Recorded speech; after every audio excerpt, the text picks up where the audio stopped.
আসসালামু আলাইকুম। রুকসানার রান্নার গল্পে সবাইকে স্বাগতম।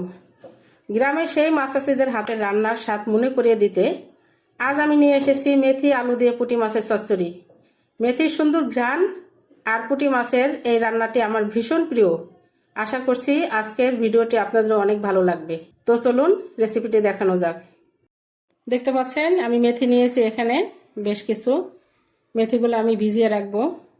এখানে অনেকটা গরম পানি নিয়েছি। গরম পানি দিয়ে আপনারা প্রায় 1.5-2 ঘন্টা ভিজিয়ে রাখবেন, তাহলে রান্নার জন্য প্রস্তুত হবে।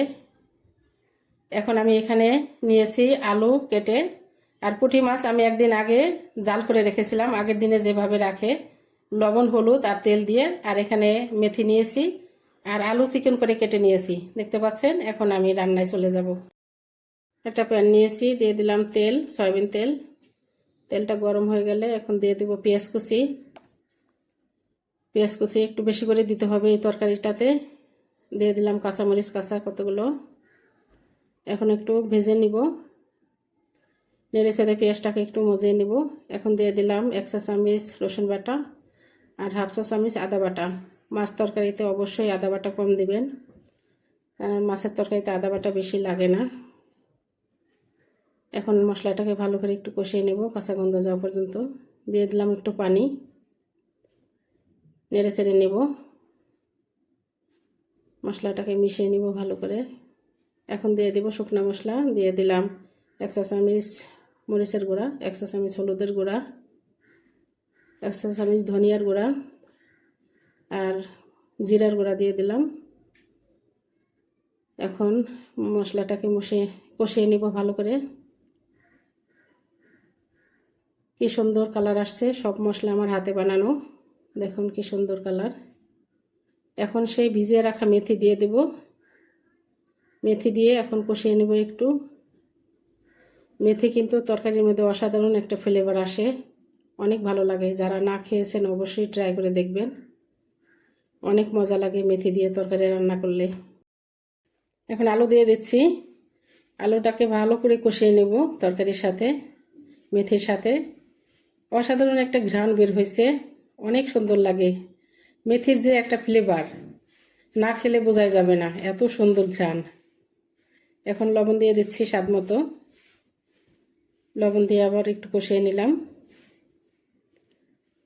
তরকারি কষানোর মধ্যেই মজা, যত ভালোভাবে কষানো হবে ততই তরকারির সেন্ট ভালো হবে, মজা লাগবে খেতে। আমার কষানো প্রায় শেষ, দেখুন কি সুন্দর কালার আসছে। মেথির দানাগুলো কি সুন্দর লাগছে দেখতে তরকারির মধ্যে। এখন আমি পরিমাণ মতো একটু পানি দিয়ে দেব, এটা চচ্চড়ি হবে, বেশি পানি লাগবে না। এই তরকারিটা আমরা ছোটবেলায় খেয়ে বড় হয়েছি। ছোটবেলায় দেখছি ভেসাল থেকে আমার আব্বা অনেক মাছ নিয়ে আসছে, তখন ফ্রিজ ছিল না, কিভাবে রাখবে এইভাবে কেটে ধুয়ে তারপরে লবণ হলুদ আর তেল দিয়ে জাল করে রাখতো। জাল করা মাছটা কিন্তু অনেক শক্ত হয়, খেতে অনেক ভালো লাগে। আমি মাছটা এখন দিয়ে দিলাম, এখন নেড়ে ছেড়ে মিশিয়ে দিব। যারা এই মেথির এইভাবে এই রেসিপি না খেয়ে থাকছেন অবশ্যই আমার রেসিপি দেখে ট্রাই করে দেখবেন, অনেক মজা লাগে, অনেক ভালো লাগে খেতে। মেথির যে একটা সুগন্ধ। এখন ঢেকে দিলাম, আবার খুলে একটু নেড়ে ছেড়ে দিব। দেখুন চচ্চড়ি হয়ে গেছে প্রায়।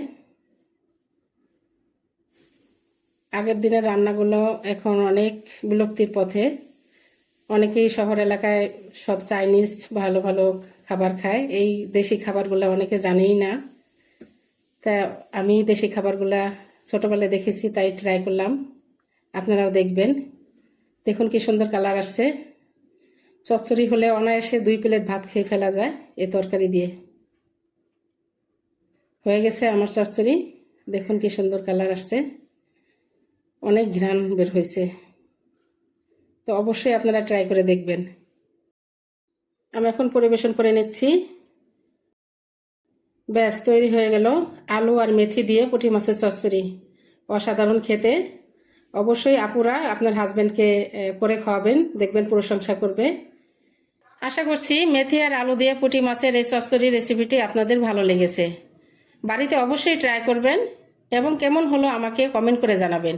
ভিডিওটি ভালো লাগলে লাইক দিন আর রুকসানার রান্নার গল্প চ্যানেলটি সাবস্ক্রাইব করে পাশেই থাকুন। আজ তবে এই পর্যন্তই। সবাই ভালো থাকবেন। আল্লাহ হাফেজ।